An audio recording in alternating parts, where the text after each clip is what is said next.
Bonjour, bienvenue. Eh bien, aujourd'hui, on va accueillir quelqu'un. Vous allez voir un peu une dualité, un doublon pour moi. Vous allez voir, vous allez découvrir ça vraiment quelqu'un d'à part, je dirais, quelqu'un qui sort du lot.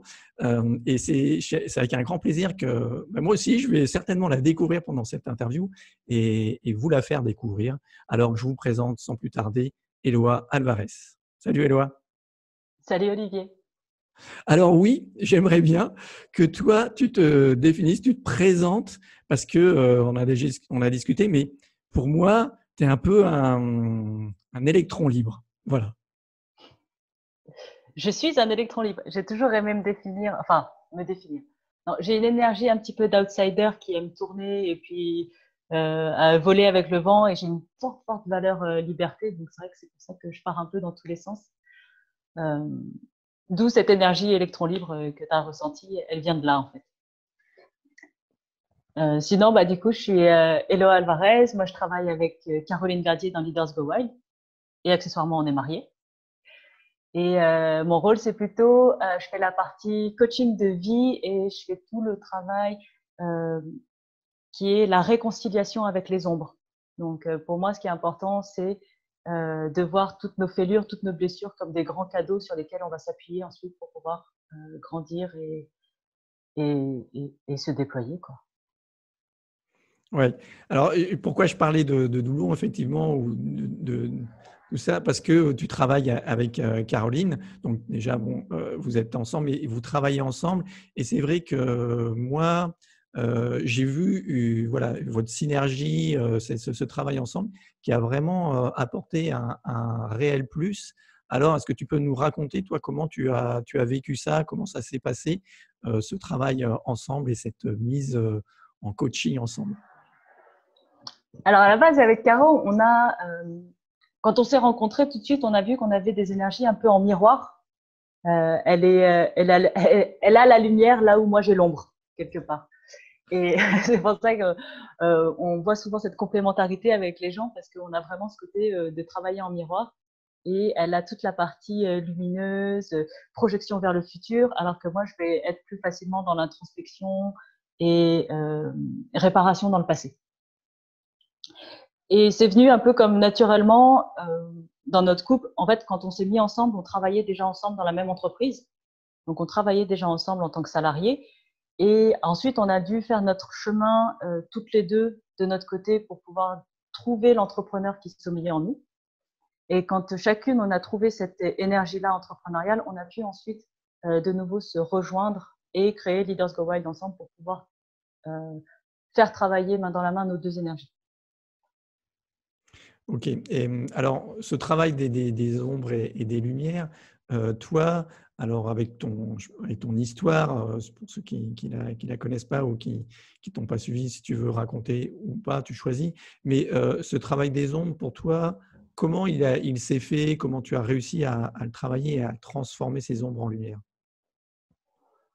Alors moi, je viens d'une adolescence. Enfin, je suis une enfant adoptée et j'ai une adolescence qui a été assez tourmentée parce que bah, soit j'étais moi tourmentée ou soit parce que les conditions ont fait que je me suis retrouvée dans la tourmente. Et il y a un moment donné, j'ai dû passer à travers la tourmente pour pouvoir commencer à vivre ma vie et pas être juste dans des phases dépressives et d'autodestruction. Et c'est vraiment ça, en fait, c'est réussir à passer de ces ténèbres-là à un chemin plus lumineux. Et je sais que c'est possible, donc c'est pour ça que j'ai voulu amener ça aussi à nos clients, de se rendre compte que toute la, toute la difficulté, toutes les épreuves à travers lesquelles on est passé, en fait, nous donne des outils, nous aide à nous construire. Et c'est pas des choses dont on a honte, et c'est au contraire des choses qui, en les montrant, ne deviennent plus des fragilités, mais deviennent juste des vulnérabilités sincères qui peuvent inspirer et qui peuvent guider, en fait. Et moi, c'est pour ça que mon travail, mon rapport à l'ombre, il vient de là. C'est parce que j'ai été très longtemps dans les ténèbres et à travers le développement personnel et la spiritualité, j'ai pu m'en extraire et rentrer dans quelque chose de beaucoup plus lumineux, beaucoup plus léger. Et c'est quelque chose que je trouve juste un cheminement extraordinaire que j'aime transmettre. Ouais, ouais, tu le fais bien. Euh, en plus, ouais, dans ce cheminement ce passage des ombres à la lumière, toi, tu parles aussi beaucoup de liberté. C'est quelque chose qui est important pour toi et de libérer des choses, les contrats qu'on a mis enfant, toutes ces choses, ces croyances, on appelle comme on veut, mais tout ça qu'on s'est mis sur le dos et arriver à se libérer de ça. Tout à fait. Pour moi, c'est grosse valeur liberté. Et au-delà de la liberté juste physique de mouvement, on a aussi vraiment cette liberté mentale, on va dire, ou psychologique. Et je sais que j'ai vécu très très longtemps avec des injonctions parentales à la perfection, à ce qu'il fallait faire, à quel était le bon métier, quelle était la bonne voie, quelle était la bonne façon de faire. Et c'est hyper enfermant, c'est très étouffant. Et moi, j'ai étouffé là-dedans. Et quand j'ai réussi à me libérer de ça, j'ai commencé à vraiment, en plus, c'est vraiment ma vie a commencé à briller et à devenir une aventure extraordinaire qu'à partir du moment où j'ai pu me libérer de ces injonctions-là. Et je vois dans euh, mes aventures personnelles, par exemple, les plus belles rencontres que j'ai faites ont été en voyage, mais je me suis autorisée à partir en voyage qu'à partir du moment où je me suis libérée de qu'est-ce qu'était, par exemple, une bonne employée. Parce que quand j'ai commencé à voyager, j'avais 24 ans, je suis partie avec un sac à dos et un billet d'avion. En fait, j'avais ni plan ni rien, j'avais juste mon sac à dos, mon billet d'avion. Et je suis partie un mois. Partir 4 semaines dans le monde du salariat, c'est quelque chose qui ne se fait pas.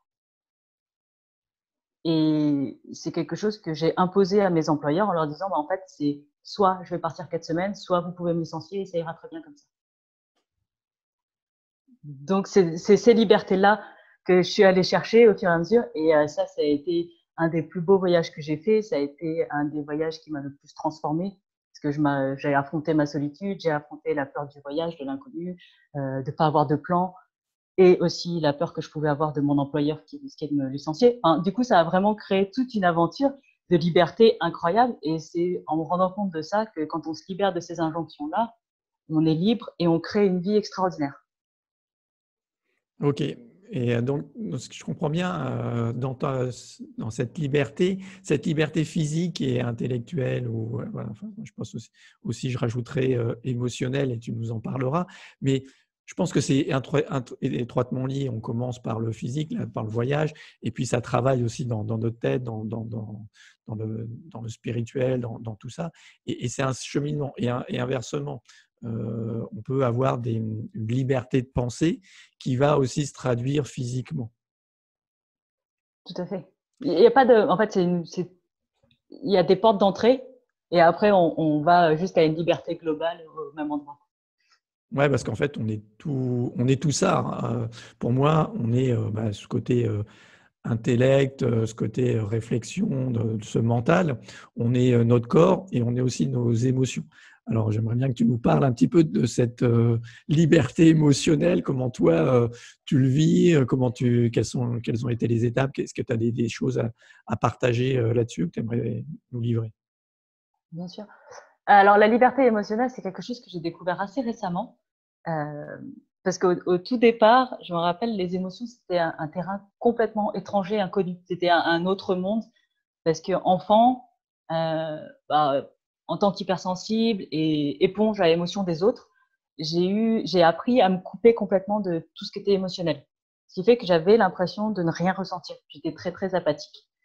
Et on peut croire que je ressentais rien. On me l'a dit d'ailleurs que j'avais quelque chose de très froid, de très dur et de très. Et en même temps, à l'intérieur, j'avais une grosse, grosse, grosse colère qui bouillait, qui était là, présente, mais j'étais incapable ni de la contacter ni de la voir. Donc pour moi, les émotions, c'était un peu genre, je connais pas.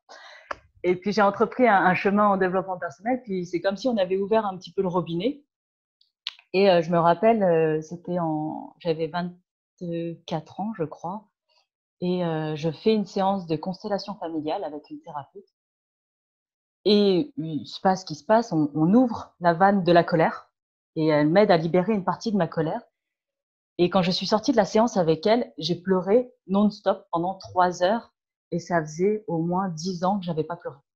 Je me rappelais même pas ce que c'était de pleurer. Et elle a ouvert les vannes et j'ai pleuré, pleuré, pleuré.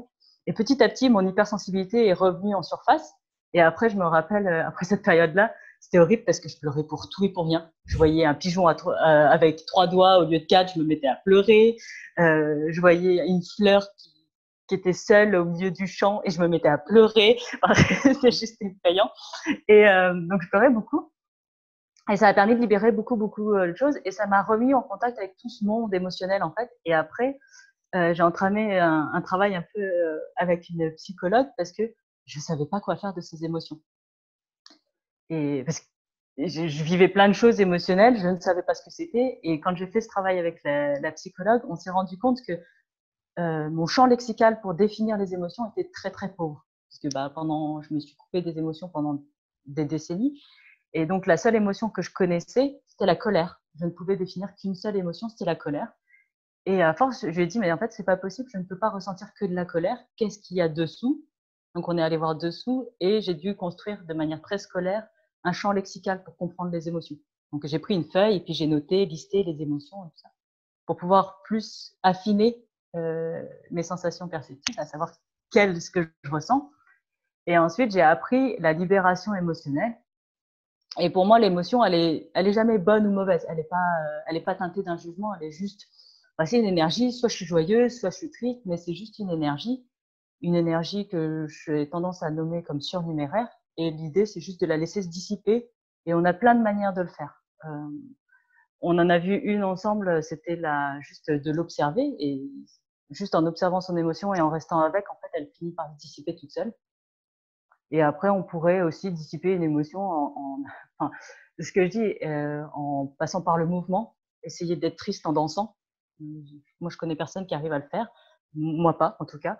Ou simplement, essayer d'être en colère quand vous êtes sous une douche froide. J'y arrive pas non plus.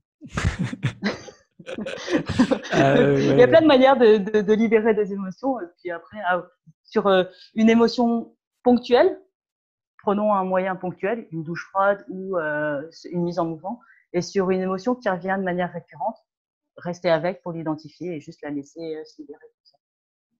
Ouais. Ok, je partage, je suis d'accord. Et moi, j'aime bien parler de construire sa carte émotionnelle de ses émotions, parce que les émotions, même si on peut les nommer, tout le monde les connaît, mais chacun a sa carte émotionnelle, c'est-à-dire chacun vit la colère, la tristesse, la peur, la joie, l'amour d'une certaine façon. Et dans certaines situations, tu peux le vivre différemment. Je pense que c'est important de se faire sa représentation, sa carte. Alors, pas seulement mentale de ce qu'on se dit, de ce qui se passe dans notre tête et tout ça, parce que ça, on le fait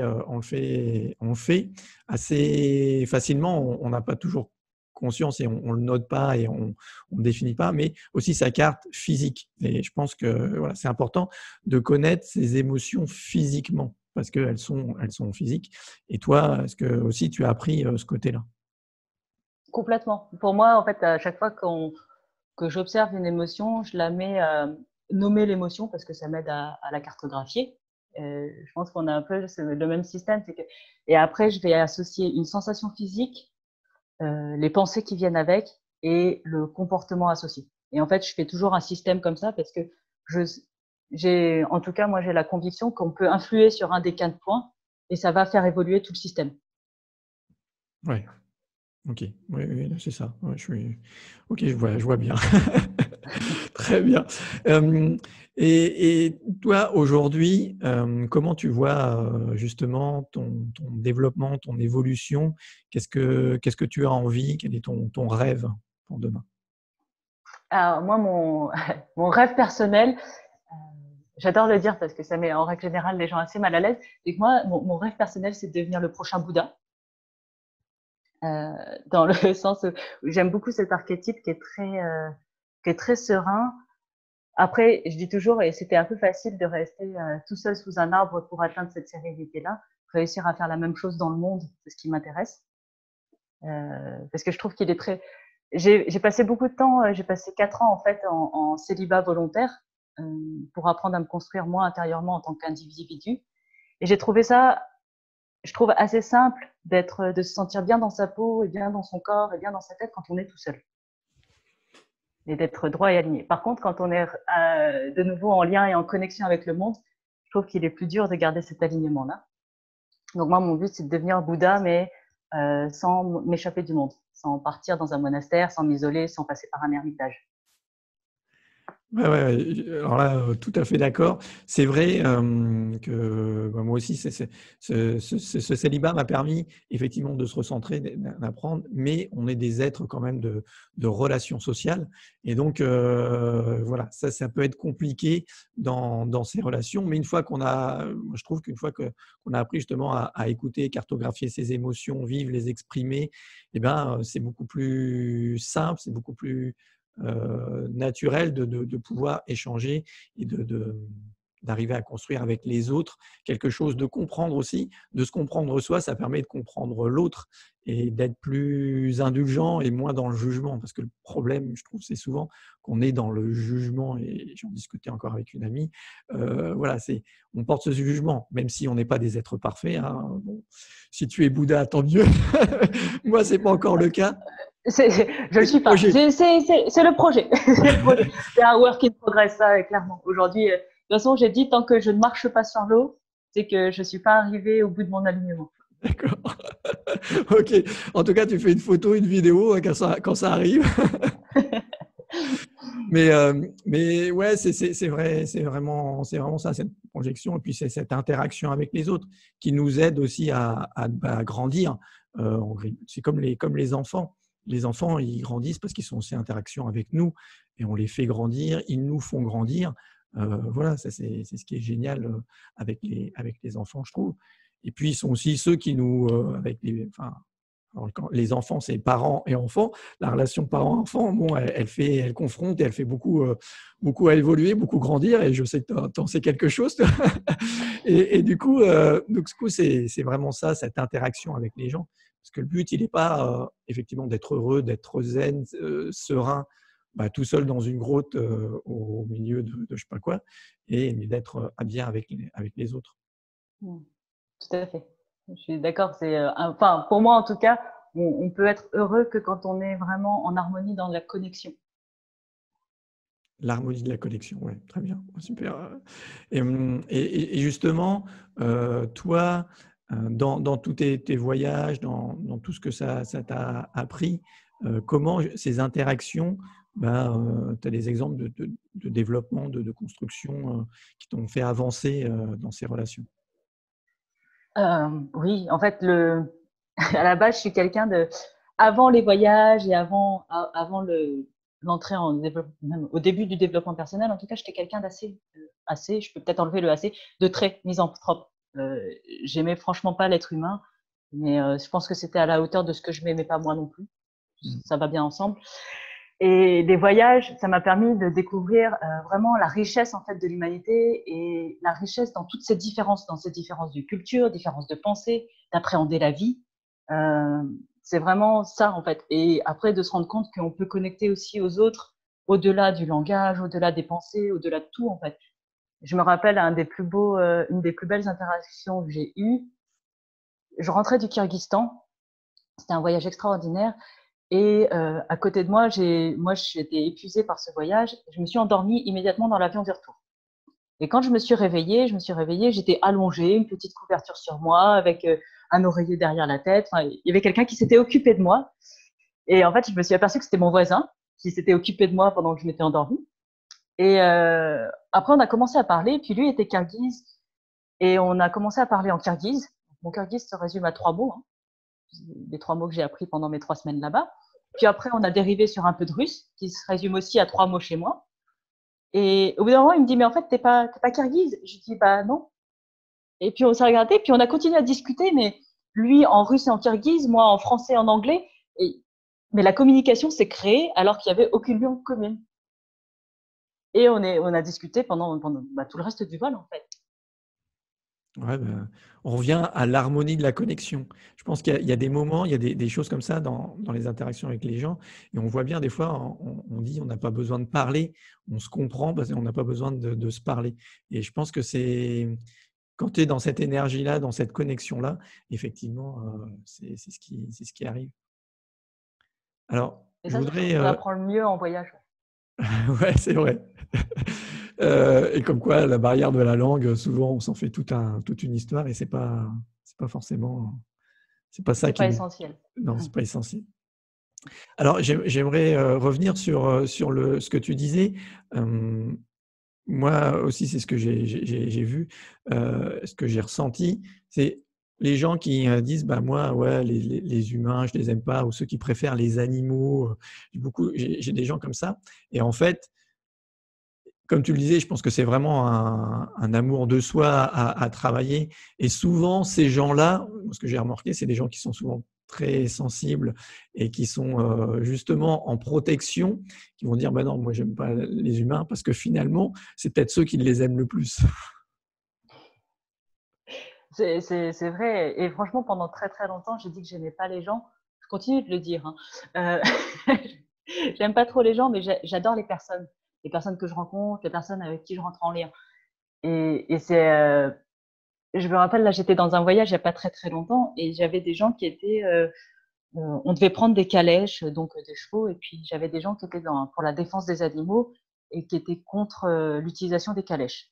On était en Égypte, donc c'est un contexte aussi particulier et je me rappelle, elles étaient contre l'utilisation des calèches et je peux comprendre en fait mais cette personne qui utilise le cheval, c'est son moyen de subsistance. Donc si on préfère le cheval à la personne qui utilise le cheval, où est-ce que ça nous place dans notre humanité en fait? Et ça, c'est quelque chose qui m'a vachement frappée parce que je suis contre la souffrance animale, je suis contre l'exploitation des animaux, je suis contre plein de choses qui touchent enfin, de manière générale, je fais jamais la promotion de la souffrance. Mais parfois, c'est que à choisir entre un cheval qui travaille ou un homme qui meurt de faim, où est-ce que mon cœur balance? Et moi, j'ai tendance à choisir l'humanité, mais ça, c'est propre à moi. Et en effet, je pense que les gens qui préfèrent les animaux, c'est juste qu'ils n'ont pas réussi à faire la paix avec l'humain, avec ce que l'autre humain arrive à leur renvoyer.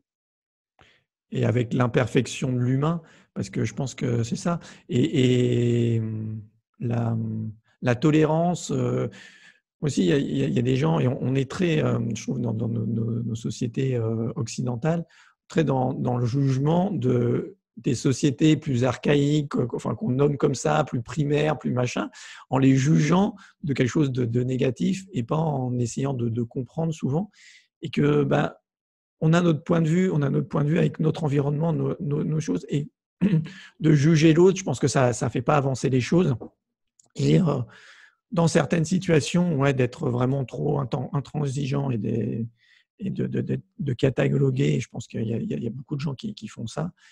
Ils se cataloguent eux-mêmes et en fait, ils se renvoient ça à eux-mêmes.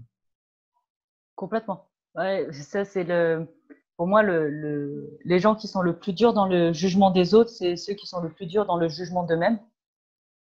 Et franchement, c'est dur à vivre. Enfin, moi, ça me fait toujours mal au cœur parce que je me dis que ces gens-là, leur monde intérieur, c'est une souffrance. Et j'ai envie de leur dire, mais juste souffle et détends-toi, quoi. Ça va aller. Hein, tu vois, genre, ça va. En fait, oui, ok, je peux comprendre que ce comportement-là t'énerve, mais en fait, quelle est la part de toi que tu réprimes en fait quand tu fais ça? Et simplement juste regarde et accepte-la, accueille-la, et tu vas voir, la personne, elle va plus t'énerver et ta vie, elle va être tranquille, quoi. Souffle. Je, je crois que là, tu viens toucher du doigt pour moi ce qui est le super pouvoir des hypersensibles. C'est-à-dire que quand tu as sa sensibilité et de percevoir ça chez l'autre, te permet d'avoir ce recul et te permet de comprendre l'autre sans être dans le jugement ou dans l'empathie, mais vraiment l'empathie dans le mauvais sens, c'est-à-dire d'être l'éponge émotionnelle. Elle te permet quand même d'être dans la distance, mais dans l'écoute de l'autre, dans la sensibilité de l'autre. Mmh. Complètement. Je pense que c'est, on a toujours, c'est la différence que je fais en règle générale entre empathie et sympathie. Empathie, c'est juste être capable de voir et regarder l'autre, qu'est-ce qu'il vit et comprendre d'où ça vient. Et la sympathie, c'est de rentrer dans la souffrance de l'autre et souffrir avec lui. Et je trouve ça il y a des gens qui le font très bien et je trouve ça horriblement douloureux. Donc moi, j'ai dit non, ça m'intéresse pas de rentrer dans ça parce que j'en ai beaucoup souffert en étant enfant de la sympathie. Je veux dire, je rentrais dans une pièce et si les gens étaient mal, je ressortais mal et j'en avais pour 5 jours à être mal. Parce qu'en fait, les gens étaient mal, ils déversaient tout leur mal chez moi. Après, eux se sentaient mieux, mais par contre, moi, il n'y avait personne pour prendre mon mal. Ça, donc du coup, ouais, c'est vrai que c'est dur. Ouais, je pense que c'est vrai cette différence. Bon, après, chacun met les mots sympathie, empathie, mais c'est tomber dans le triangle de Karpman, c'est-à-dire du sauveur et de la victime. C'est après où on se situe là-dedans. Effectivement, cette sympathie, est-ce que c'est pas pour devenir le sauveur, voilà, et l'autre l'enfermer dans son rôle de victime? C'est ça qui est, je trouve, difficile là, et qui est intéressant, au contraire, de prendre du recul et d'arriver à être peut-être plus zen, plus sage, plus serein pour être un peu en dehors de ce triangle. Exactement. Je pense que c'est ou en tout cas, à partir du moment où on fait un travail de conscience et de connaissance de soi, on arrive à prendre ce recul-là. Et il est nécessaire pour apaiser les conflits, apaiser aussi les souffrances qu'il y a autour de nous. Apaiser les souffrances autour de nous. Bon. Ouais, ça pourrait être le mot de la fin. Je ne sais pas. J'avais envie de te poser une question. Pour toi, quel serait aujourd'hui le truc le plus fou à faire pour toi? Pour moi, le truc le plus fou à faire? Ouais. C'est une question.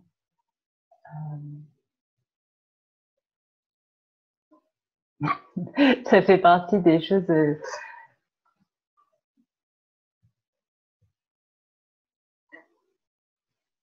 Je sais, non, si je vais le dire. Non, je vais le dire. Ok, je vais le dire. Il n'y a pas d'obligation. Ça fait partie de mes rêves, en fait, de mes rêves. Tu vois, quand je te disais que je voulais être Bouddha, mais en même temps, quelque part, j'ai quelque chose qui me dit, j'ai un rêve. J'adore me la jouer comme ça. J'ai eu un rêve. C'était de construire un endroit, un lieu, un pays, un continent, avec la proportion qu'il y a, où chaque individu est tellement responsable et tellement bien avec lui-même qu'on n'a plus besoin de lois, de codes, de dogmes, de religion, où en fait chacun peut vivre entièrement sa propre liberté parce qu'il est tellement responsable dans sa liberté qu'il est dans le respect de la liberté de l'autre. D'accord. Et donc on n'a plus besoin de système éducationnel, on n'a plus besoin de système politique, on n'a plus besoin de système de justice ou de police et tout ça, ça disparaît. Plus de système de hiérarchie parce qu'en fait, chaque personne, chaque individu est suffisamment responsable pour faire sa part dans l'autonomie et dans l'interdépendance d'une société. C'est de l'anarchie dans le plus pur et le plus bel état de l'anarchie. Okay. Moi, je vois, c'est ton utopia à toi. Ouais. D'accord. Ouais, c'est un joli rêve. Et c'est quelque chose qui me, en fait, je sais pas. En tout cas, moi, je le vis aussi comme ça. C'est quelque chose que je partage. Et peut-être que, encore une fois, cette hypersensibilité, je trouve qu'on est nombreux dans les hypersensibles à rêver de ça, de cette utopie-là. On dit souvent que c'est des utopistes. Et moi, aujourd'hui, ok, j'accepte, je suis utopiste, très bien. Mais tant mieux, je pense que c'est un super moteur. Bon, si on est assez nombreux, peut-être qu'on va y arriver. Oui, c'est vrai. Alors, rejoignez-nous dans l'utopie voilà, des hypersensibles. En tout soyez utopistes avec nous. Voilà, soyez utopistes. Venez, rejoignez-nous. En tout cas, venez découvrir Éloi, venez découvrir ce qu'elle fait.